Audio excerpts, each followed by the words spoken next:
Welcome to Behind the Paranormal with Paul and Ben Eno.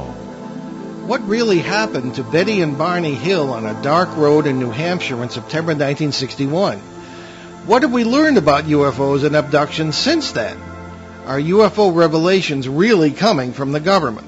Hello, and welcome to the 904th edition of Behind the Paranormal with Paul and Ben Eno, coming to you from WOON AM and FM radio in Woonsocket, Rhode Island, on the Paranormal Radio app from TalkStream Live on YouTube and via TuneIn.com.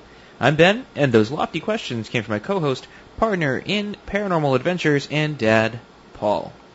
Kathleen Marden is a major figure in the global UFO community. She is the Mutual UFO Network's Director of Experiencer Research and heads the Experiencer Research team. She is also the leading authority on the Betty and Barney Hill case of 1961, the first alien abduction affair to gain global media attention. Kathy also happens to be Betty and Barney's niece.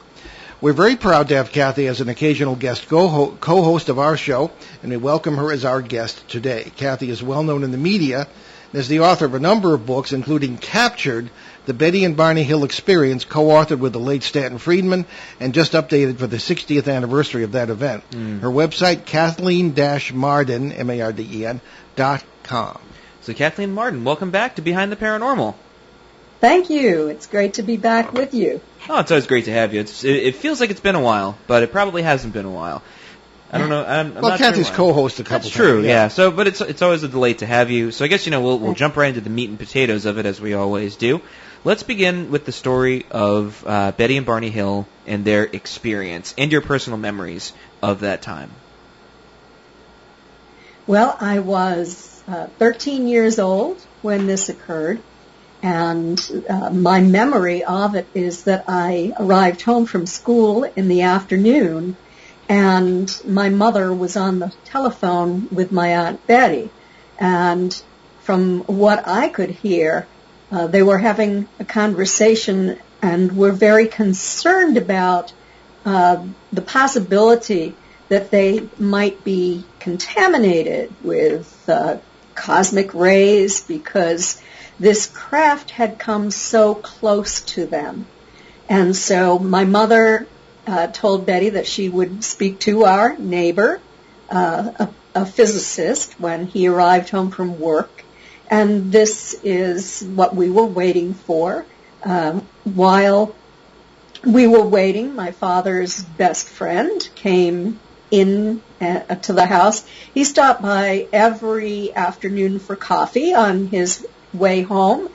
And so he was told about this by my mother.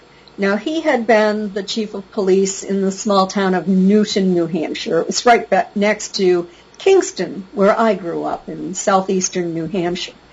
And he said that Pease Air Force Base had contacted the police department and asked people who observed UFOs to make a report to Pease. So my mother then called Betty again, and she instructed Betty that she and Barney should make a report to Pease Air Force Base, and also that my mother was going to talk to this physicist, and the physicist ended up telling my mother that if Betty had a compass, she should take it out to her compass. Radio. Sorry about that. Shall I go on? Yes, please. Yes, please. Okay. So those were the instructions to Betty. Within a couple of days, my mother, father, two brothers, and I drove down to Betty's and Barney's house. And this is when I saw the watches that would no longer run, the spots on the trunk of the car that caused the needle on the compass to whirl, indicating a magnetic field. I didn't know that at the time. Apparently Betty didn't know that either. She thought that it had something to do with radiation. We heard from Betty what she recalled from this close encounter event. Normally, we had a lot of fun with Barney. But on this particular day, we were advised not to bother Barney. My father sat quietly with him in the corner of the living room, and my mother, my aunt, and my brothers and I walked into the kitchen, and we were simply talking to Betty about what had happened to her, and then we wanted to go outside and see the spots on the trunks, which we did. Well, my father told me later, years later during my investigation, that he sat with Barney and that Barney was very clear about these non-humans that he saw on the craft as he was looking through binoculars up at the craft. And so I felt that it was very important that this be included in the contents of what actually did happen, because many people are led to believe that Betty and Barney saw a light in the sky, that Betty was some kind of a UFO nut, which she was not. She had never read a book on the topic. And that, they have speculated that Betty had a series of 5 dreams and became convinced that she had been captured by a UFO and that it was all fantasy. But that's not what the evidence points to. I have all of the records, all of the files, and on the day that they reported this craft to Pease Air Force Base, it talks about the erratic movement of the craft. It talks about how eventually it swooped down over their car. And at one point it was the size of a nickel at arm's length, but when it swooped down over the car, it was the size of a dinner plate at arm's length. And keep in mind that the full moon is the size of an aspirin at arm's length. So this was huge. And that is when Barney had to stop the car. And he got out of the car with the binoculars. He was highly skeptical about what this was. He was attempting to identify it as, a common aircraft, but it sat there in the air, silent and just hovering. And it was it was huge. It was only 200 feet above him. And then when he stepped back, it moved to the adjacent field. And Barney walked toward the field, still attempting to identify it. And he was, I'm not speaking now about what I remember from that particular day. I'm talking about my research and my investigation. Barney went into this field, the edge of the field, and looked up at this craft that was now about 100 feet in the air. And this is when he saw figures dressed in black, shiny uniforms that in the report to the National Investigations Committee on Aerial Phenomena, Betty mentioned. She's the one who was the typist in the family. And that these figures dressed in shiny black uniforms had frightened Barney terribly. Well, that report was sent to Walter Webb, who was an astronomer at the Hayden Planetarium in Boston. He had worked with Alan Hynek on the satellite program and as a volunteer. And Walter Webb is the individual who interviewed Betty and Barney separately and then together for a period of about 6 hours in early October of 1961. And in his report, it goes into much greater detail that this craft swooped down and that Barney saw entities, or he called them figures, dressed in black, shiny uniforms that were somehow not human. That's a quote, somehow not human, but of a superior type who were far more technologically advanced than us. And I can imagine what a shock this was to Barney, because first he didn't even believe that anyone who reported seeing such a thing was interpreting the information accurately. And he was pulling the binoculars down from his eyes when he was standing in the field and shaking his head, putting the binoculars back up to his eyes, pinching himself. Am I dreaming? No, he's not dreaming. He's standing there. He's actually having this experience looking up at this craft that really frightened him when something started to drop down out of the bottom of it. And when that occurred, he was afraid that he would be captured like, quote, a bug in a net. That's what he told Walter Webb. And he pulled the binoculars from his eyes so forcefully that he broke the leather strap and ran back to the car screaming to Betty that they had to get out of there or they were going to be captured. When he was entering the car, he looked up and he noticed that the craft was now moving in his direction. And he told Betty to roll down the window, to look up, see if she could see it. She was expecting to see lights. All she saw was blackness. Within moments, she and Barney heard a series of code-like buzzing sounds striking the trunk of their car. This is all part of their conscious, continuous recall. It's all in the early reports. It's even in the Air Force Blue Book report. These code-like buzzing sounds.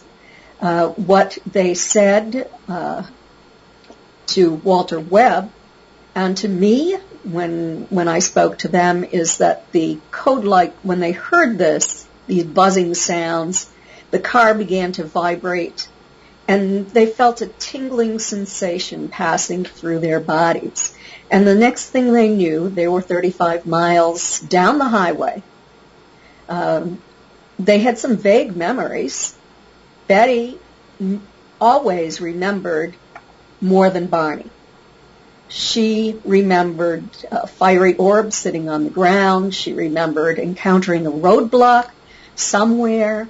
They didn't know where or when that occurred. They then heard a series of buzzing sounds. Again, this time they didn't see a craft. Betty said to Barney, "Now do you believe in flying saucers?" And Barney said, "Oh, don't be ridiculous, Betty. I can prove that I can make that sound." And he stopped the car. He drove it from one side of the road to the other. He stopped it. He started quickly. He could not reproduce that sound. So many, many questions. There was physical evidence as well. Besides the spots on the trunk, I mentioned the watches that would no longer run.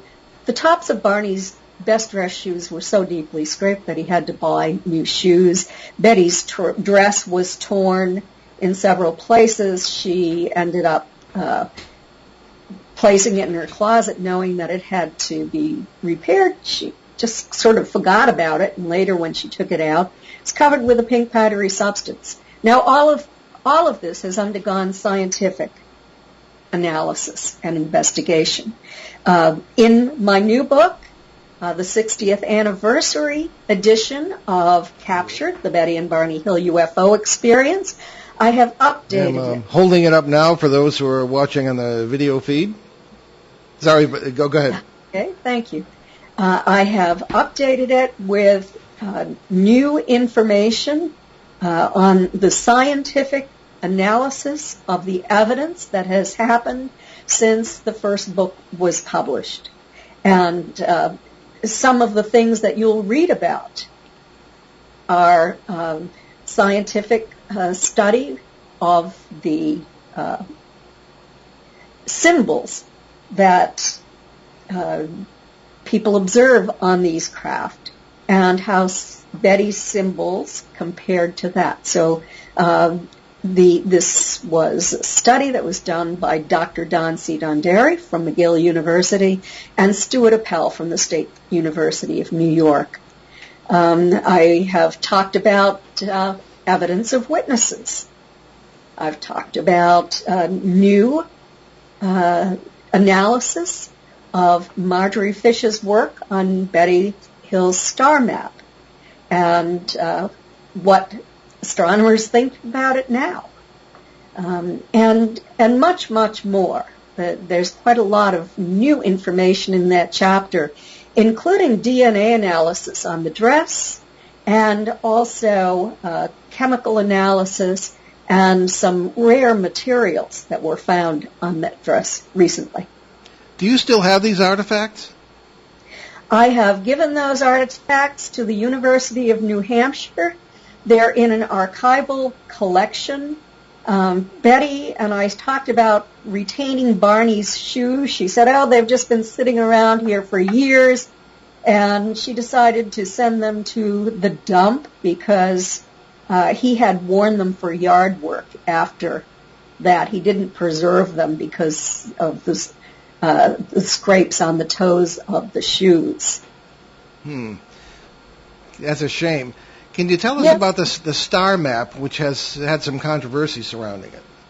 It has. I can tell you that Marjorie Fish, a brilliant woman from Ohio who was at that time a school teacher, but then after she did this work, worked as a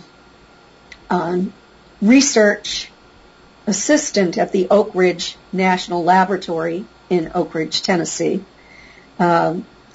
She worked for 6 years on this star map, attempting to locate the stars in our local galactic neighborhood out 55 light years in all directions from the sun.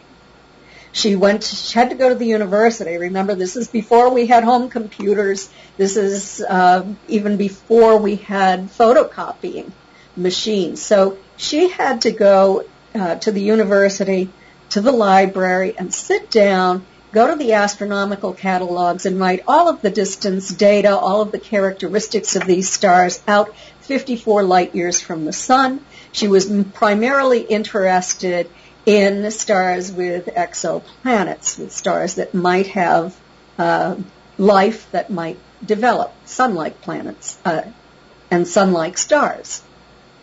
So she was diligent and persevered in the work that she did.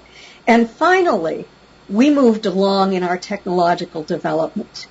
And at the end of 1971, there was a new catalog released with new distance data and some new star characteristics.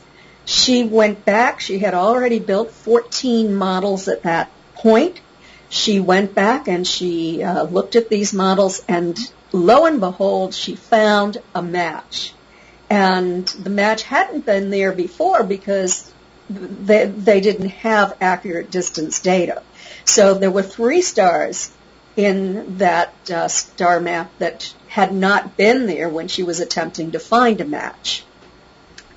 And what the astronomers who studied this stated, and I'm talking about the ones that Stanton Friedman found who were willing to vet Marjorie's work, they stated that all of the stars on Betty's map connected by these solid lines were star-like, or sun-like, I should say, although only 5% of the stars in our local galactic neighborhood are sun-like.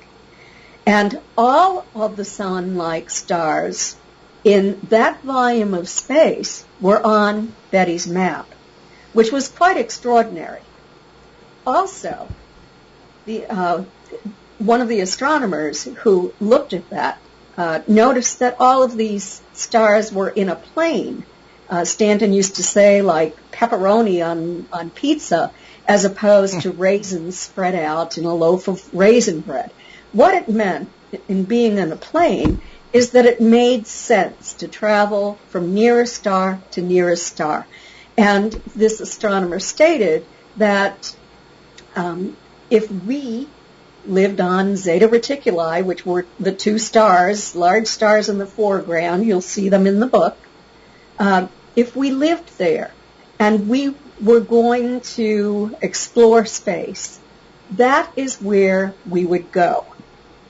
So our sun was on the map, There were some other planets that are nearby. And so it made sense to many of the astronomers.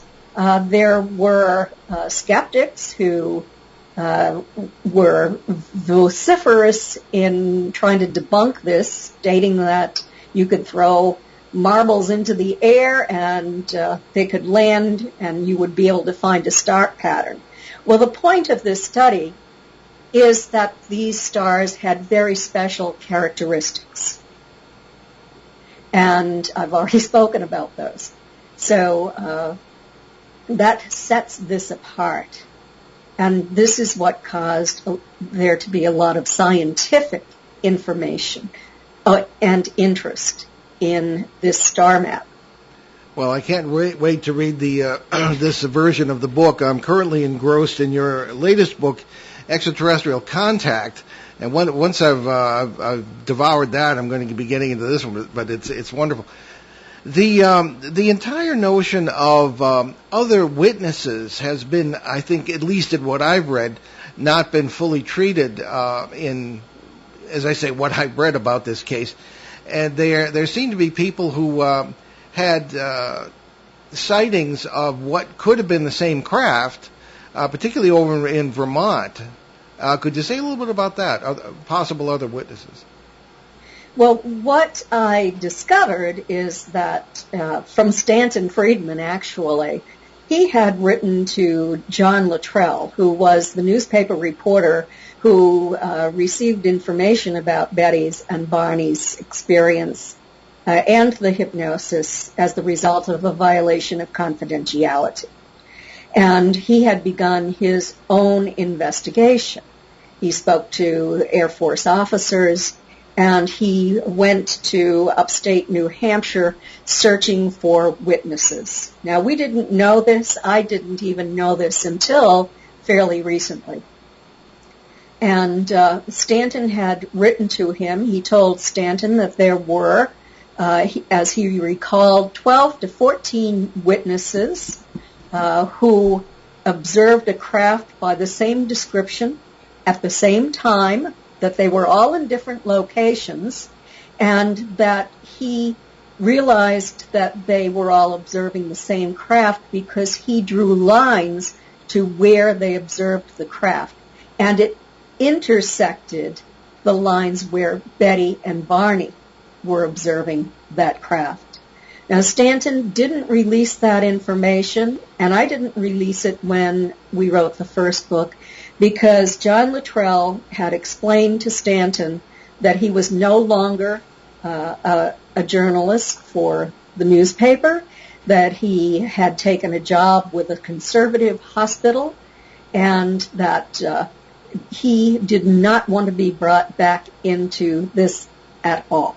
I was pretty upset with him for quite a long time over what he did to my aunt and uncle and the emotional impact of his work on them and on the remainder of the family, how distressed Betty and Barney were when they came to my grandparents' house. I grew up across the street from my grandparents. We had a family meeting about what to do about this. This changed everything, and I want to talk about what happened to Betty and Barney in 1965. In January of 1965, they were invited to Lyndon Johnson's inauguration because they were working on the political campaign. Also in 1965, Barney was given an award by Sergeant Shriver from our U.S. government's poverty program because Barney and Betty and others in Rockingham County, New Hampshire, had used funding from the Office of Economic Opportunity to set up the Rockingham County Community Action Program. And Barney served as the chairman of the first board of directors for that program. He had also received an award from the Archdiocese of Manchester, New Hampshire, for setting up a literacy program. Remember that people had to pass a reading test in order to vote. You had to take a literacy test. And also, he was appointed to the U.S. Commission on Civil Rights. So he was a man of prominent standing in New Hampshire. He was traveling around the state, talking about these different political things, that, helping people in the state of New Hampshire, especially those who were disadvantaged or being discriminated against. He was active in the NAACP, as was Betty. Barney was on the regional board. Okay, very good. We're going to take our bottom of the hour break here, and you're listening to Behind the Paranormal with Paul and Ben Eno on WOON 1240 AM, 99.5 FM in New England's beautiful Blackstone River Valley, with our wonderful guest today, Kathleen Marden, and we'll be right back, so stay with us.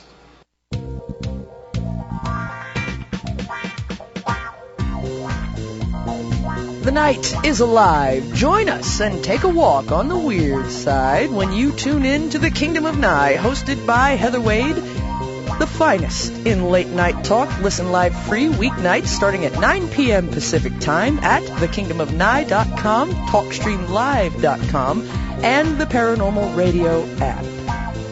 Wanna take a ride? Local and live at 99.5 FM. And welcome back to Behind the Paranormal with Paul and Ben Eno on WOON 1240 AM and 99.5 FM. We have our very familiar good friend and guest, Kathleen Marden, author, researcher, UFO great, and we're talking about what happened to her aunt and uncle, Betty and Barney Hill, in 1961, probably the most famous and certainly the first documented abduction case, UFO situation going on that was nearby where we are now in New Hampshire. And we've been talking about the case and some of the lesser-known aspects of it. However, at this point, just to make sure we get to two questions from a listener here, none other than Peter from Peter Shelley. Everybody knows him; he's been on the show now. From Bogota, Colombia, and sends in some great questions. And Ben, if you would take those. Indeed, your anonymity is gone, Peter. So Peter writes to us, please ask Kathleen, excuse me. I am now working on one of the biggest cases, maybe the most important case I've worked on in 30 years that I've been doing this. You will hear more about this in the future. Excuse me. Let me restate that. Kathleen has a quote that I am now working on one of the biggest cases, maybe the most important case I have worked on in the 30 years I have been doing this. You will hear more about this in the future. Can you please share this case now? Yes, I'll be happy to share some information on the case, but when we had to go to break, I was about to say 1965, October of 65 is the year that the Hills story went public as a result of a violation of confidentiality that changed their lives forever. So anyway, the case that I believe is so important occurred on June 27, 2015. We have been quietly investigating this for a long time. The two women involved are Pam and Ashley, and they were prominent paranormal researchers in the South. They researched old mansions, old plantations, and also battlefields. Had written about this. They were respected in their field. I was introduced to them for the first time by Stanton Friedman, who was impressed because he had met them and gone to their lecture, and he was impressed by their intelligence, by their scientific approach, and by their knowledge of physics. Yeah, so are we.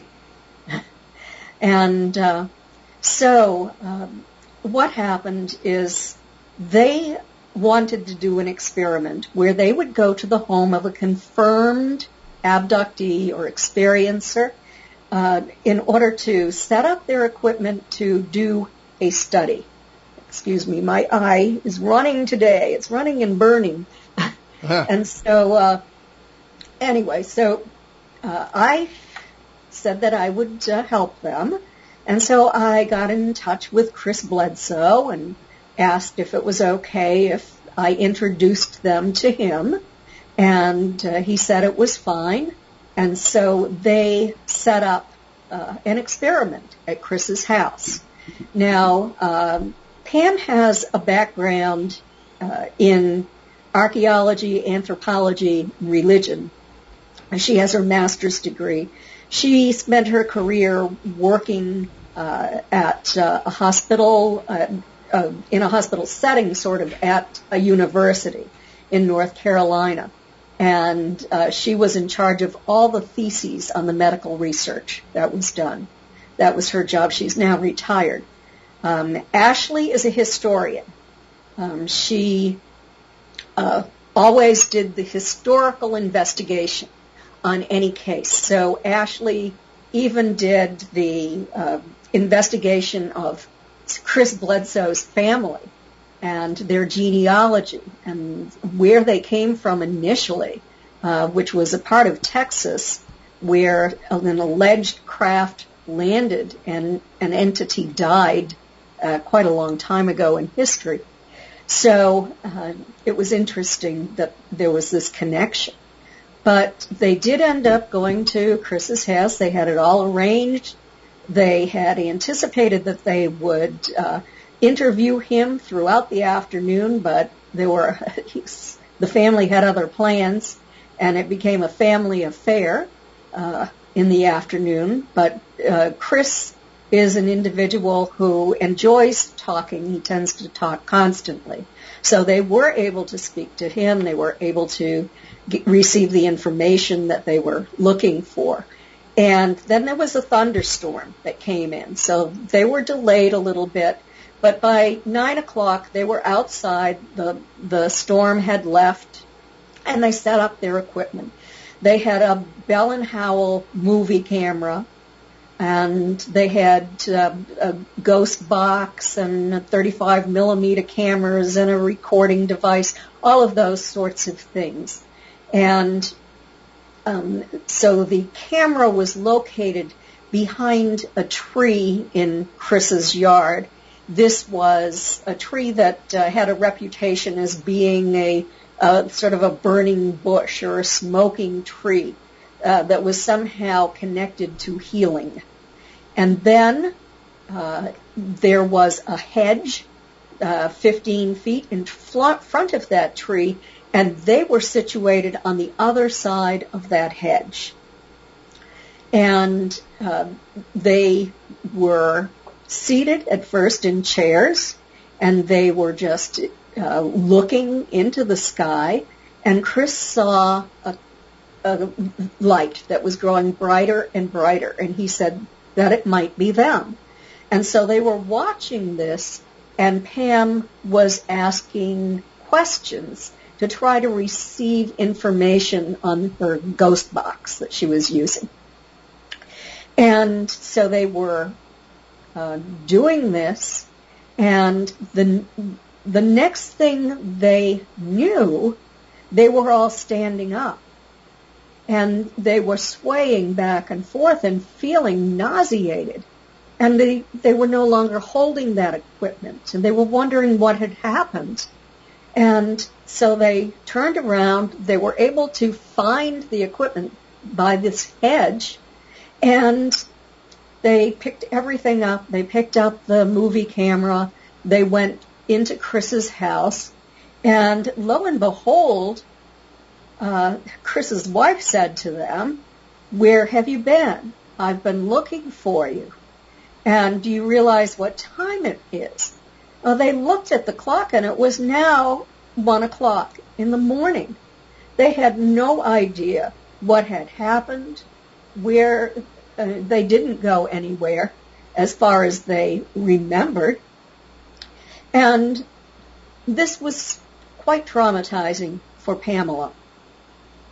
Ashley and Pam, who were stepmother and stepdaughter, who were working together, kind of had a falling out over this.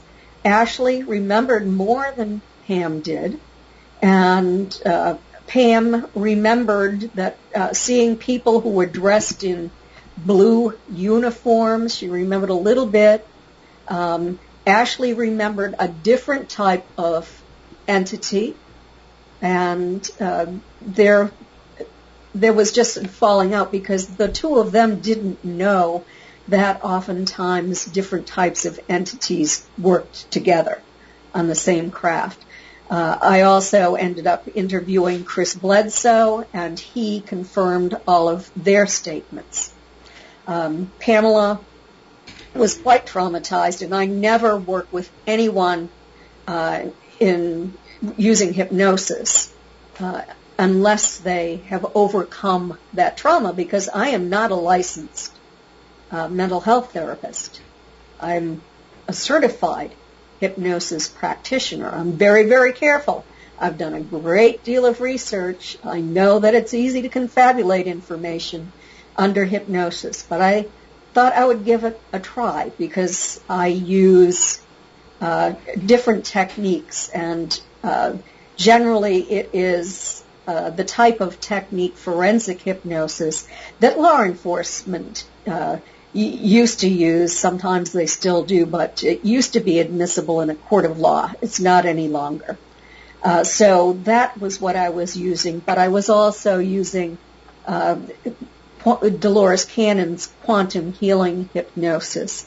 So suggestions to ease any pain that they might have, reassurance that it's in the past, it will remain in the past, that it won't hurt them now, etc., etc. So what Ashley remembered is that she saw a craft with multicolored lights along the outer edge. And it's over Chris's property, and it's over the back property, whoever that belongs to, and it was bigger than the property. She said she thought at this point that she was standing, and she had one hand on Pam's arm and the other on Chris's arm, and she's just shocked. She can't believe that this is happening. And she's looking at this craft, and underneath the craft she can see somebody looking at her, and sort of as if they're on the craft, but she said it was no longer a gray color at the bottom, that it was now translucent, as if it was actually open, possibly, and there was somebody standing there that had a face that was almost white in appearance, and that it was kind of a little bit smaller than humans, she thought, and it was just there, and she couldn't make out the features on that face. And then, Pam ended up saying in hypnosis, this was separate hypnosis that I did with them a year apart. Pam was first.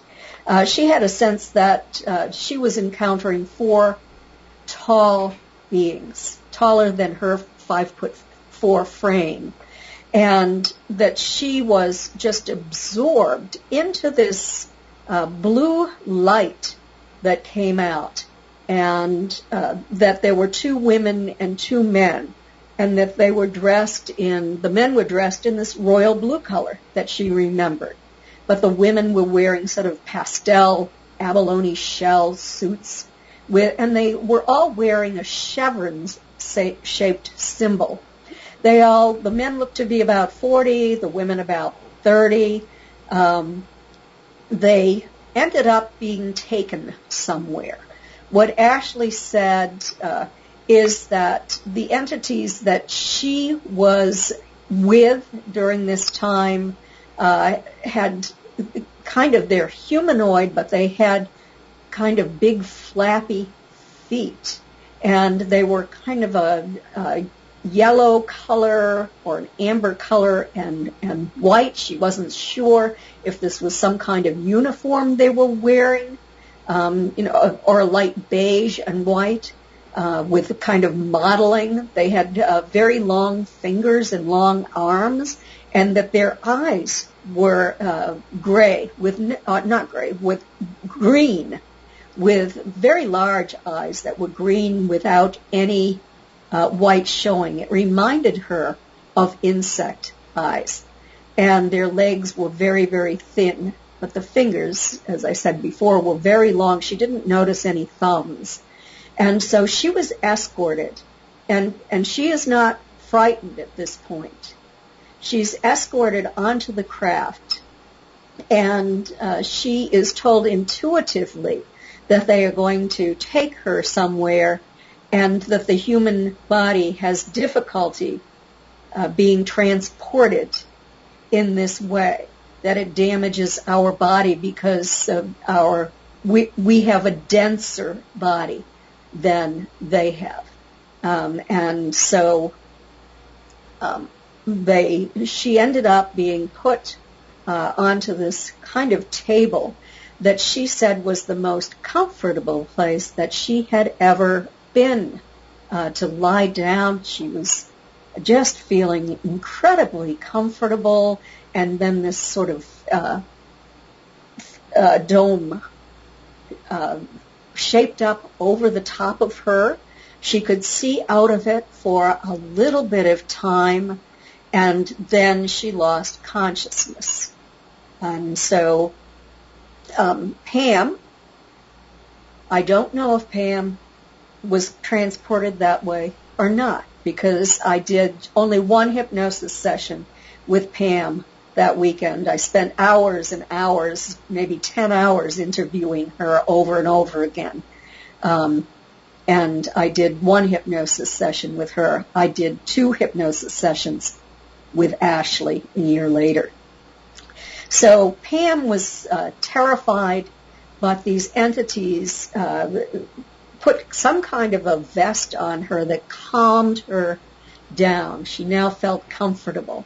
And she was escorted into the inner part of this craft, and she stopped at a beautiful wall that reminded her of a water wall. And it had all shades of blue lighted water, but it wasn't water. It was just flowing across it and down. But it reminded her of like a plasma water wall. And she heard that humming sound that slowed down, and it slowed, and the green went away, and they informed her that they were moving through time and space. The entities told her that there were lots of numbers in that wall, like a matrix of numbers, and they're embedded in the light, and they're small and white and moving. That's all she knew about this. She felt a really strong desire to touch the wall, but the entities repeatedly told her not to touch it. And Pam turned from the wall and wanted to look around, so they walked forward and they stepped up. Now, when they stepped up, this could have been the place where Ashley was taken to. But in this hypnosis, you really have to have more than one session. And I haven't done 2 sessions with Pam. There has been, I believe it was a college professor who worked with her after I did. She's very open to investigation, to having people who are scientifically interested in this and genuinely interested in learning from it, to investigate her case. And so in the end, they're in this room, and Pam wants to look outside. I suspect that she was probably in one of those pods, too, for a while, but didn't say it. And there are sort of like windows that you don't open the way we open windows. They weren't even visible. They were part of the craft.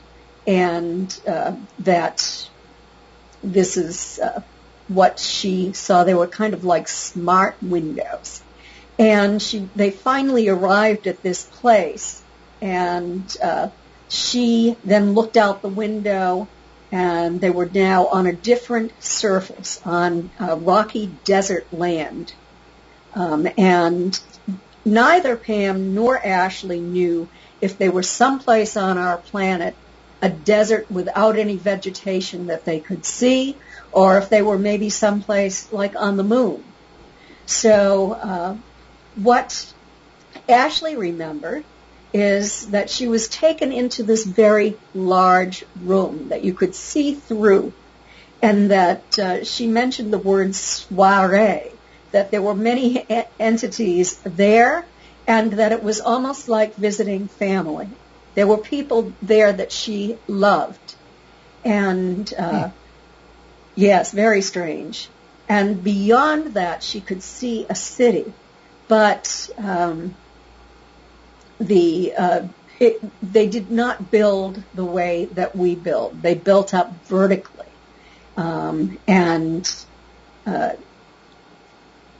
That's, about it, this interaction that she had in this large see-through room with these entities.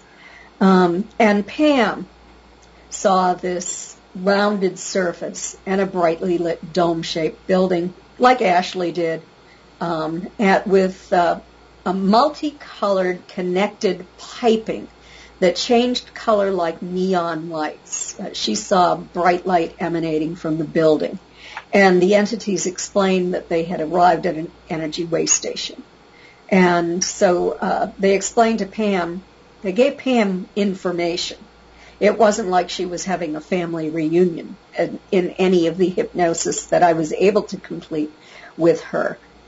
They explained to her that they had lived on Earth hundreds of thousands of years ago, but they had to move on, that their planet could not sustain them, meaning the Earth, and they had the technology at that point where they could leave, that not everybody was able to leave, that many people were left here during an environmental collapse, and that they were now probing nearby nebula and assessing Earth. They said that they took material goods from other places, but not from our planet. Pam and Ashley were not harmed. They indicated to Pam that she had been visited by them since she was a little girl. And she thought that visitation was ghosts. That's why she had developed an interest in the paranormal. But as she looked back on it, she had seen craft, and seen craft with witnesses from time to time, and it was very close. It would have been hovering over the roof of the house, for example. And they said that they are all living beings. They all had higher consciousness that comes from the Creator. And then they were returned to Earth unharmed. There were no samples taken from their bodies or anything like that. So that's my investigation to this point. Of course, COVID-19 interfered with what I wanted to do, and what I want to do is to bring Pam and Ashley back together and to hypnotize both of them and suggest to them that they are find themselves on this craft and see what each of them has to say. And I can even turn them off so that the other one can't hear what the other one says if I desire to do that. I don't know what I'm going to do at this point, but okay, I'm hoping. Well, and good luck with that, because they're wonderful people. Just for the information of the listeners, Pam and Ashley were on the show on January 24th, show number 880, and I believe, Kathy, I believe you co-hosted that show. And that's available on iTunes, Apple Podcasts, etc., and also BehindTheParanormal.com archives. Pam herself was on the show, show 898 on June 6th, and we're talking mostly about ghost research, but this case did come up if anyone wants to find out more. Kathy, we're about out of time, but tell us about your website, your books, where people can find out more. Yes, well, my website is Kathleen-Marden, Marden.com. All of my books are available for purchase there. You'll receive autographed copies by Stanton Friedman and myself, if he and I collaborated on the book We collaborated on 3 books, and then 2 books that I wrote without him, one with Denise Stoner, and so you'll receive her autograph as well. There is a list of the conferences that I'll be speaking at this year. I was able to speak at Roswell recently. It was nice to be with people again after all of this time of isolation. And I'm intending to speak in Phoenix in September and also in Upper Michigan. So you'll find that information there. There are also articles that you can read. And there is a self-guided tour of Betty's and Barney's route on the night of their close encounter and abduction there as well. So you can, if you're up there, you'll know where to go. Outstanding. Well, we have a few hundred questions we didn't get to, and we'll get back to you in the fall and have you on again. But thank you. It's always an honor and a pleasure. Thank you. It's a pleasure to be with you as well. Okay, let's get on with our announcements here. On July 3rd, in an arrangement that came together quite suddenly, Ben and I were able to interview the legendary Jacques Vallée, along with our friend and science journalist Paula Lepizzi Harris. The subject was of the little-known Trinity UFO crash of 1945, which took place nearly 2 years before the much better-known Roswell crash. Paula and Dr. Vallée recently interviewed 2 surviving witnesses who actually saw the crash and recovered debris from the craft. The interview is now on the Behind the Paranormal Case Files YouTube channel, and you can see that free of charge. Also, we have a number of fall events coming. As Kathy said, it's great to be back with human beings again. Some of them are in person, including the Western Connecticut UFO Conference, and a few that are still being nailed down. We'll let you know more next week. Indeed, and good news on the website front. As of yesterday, all regular recorded broadcasts of Behind the Paranormal from CBS Radio, Achieve Radio, and here on WOON, AM and FM have been restored in the archives at BehindTheParanormal.com. Also fully restored is the Return to Rendlesham series that we did from 2010 to 2011 on CBS Radio and all related shows. Still working on restoring other special shows, podcasts, and interviews, but that will be done soon. I mean, hey, we're making progress. Yeah, it only took 5 years or whatever. Exactly. Anyway, our show now has its own app. It's bare bones, but just as most of our past shows are accessible through that, but we also plan to add features as we go. Should be in the Apple and Google online stores soon, but there's a link at BehindTheParanormal.com if you'd like to download the app now. Indeed, and you can check out our books along with those of our guest co-hosts at our show website, including Kathy's. Yeah. Indeed. And you can check all those out at BehindTheParanormal.com, where you can also find out more about the show, our many cases over the years, our public appearances, and how to book us, along with some of our 900-plus free recorded shows, now restored, as I mentioned earlier, and that is BehindTheParanormal.com. And most of those shows are also available on the major podcast platforms, including YouTube, iTunes, Apple Podcasts, Paranormal Radio app, and TalkStream Live, and more. And you can visit our website, and that has a charity page as well, with several links to good causes that we have adopted on the show over the years. And now we have added a new charity, which is Hope for Hilldale Cemetery in Haverhill, Massachusetts, run by our good friend Tom Spitaleri. Other charities include USA Cares, Veterans Advocacy as well, Helping Haiti's Orphans, Youth Mentoring Connections in Los Angeles, the Crohn's and Colitis Foundation of America, and the Sisterhood of Ground Zero, along with the Milk Fund here in Northern Rhode Island. And I hasten to add, we know all the people who run these charities. They're run correctly, and the money goes where it should. Indeed. So what's on the menu for next week, Ben? Well, hey, we have we've taken it out of the freezer and popped it into the fridge. Next week, July 25th, Paula Lepizzi Harris will return to the show to revisit the Trinity UFO crash of 1945. Joining us as a guest co-host will be Steve LaPlume, himself a witness to the Rendlesham Forest UFO incidents, who has worked with Paula. And that's quite an interesting case, and we haven't had Steve as a guest co-host in a while, and that'll be very interesting. So we leave you today with a thought from Dr. Jacques Vallée, UFO paranormal legend and pioneer of applying the multiverse theory in this field, which he was doing as early as the 1980s. 50s actually. He was an inspiration to me as a young lad. I know. It was impressive to see you actually kind of starstruck as you ever get, which was not very, but it was still there. You were kind of in awe. Well, the only other person I'm starstruck with is Kathy Marden. So, Here's a quote. Standard concepts of space and time are not appropriate for understanding telepathy or the moving of objects at a distance or ghosts. Energy and information are one and the same thing. So I'm Paul Eno. And I'm Ben Eno. And thanks for joining us on our great cosmic journey. And we shall see you next time on Behind the Paranormal. Return to this radio frequency 167 hours from now for another edition of Behind the Paranormal with Paul and Ben Eno.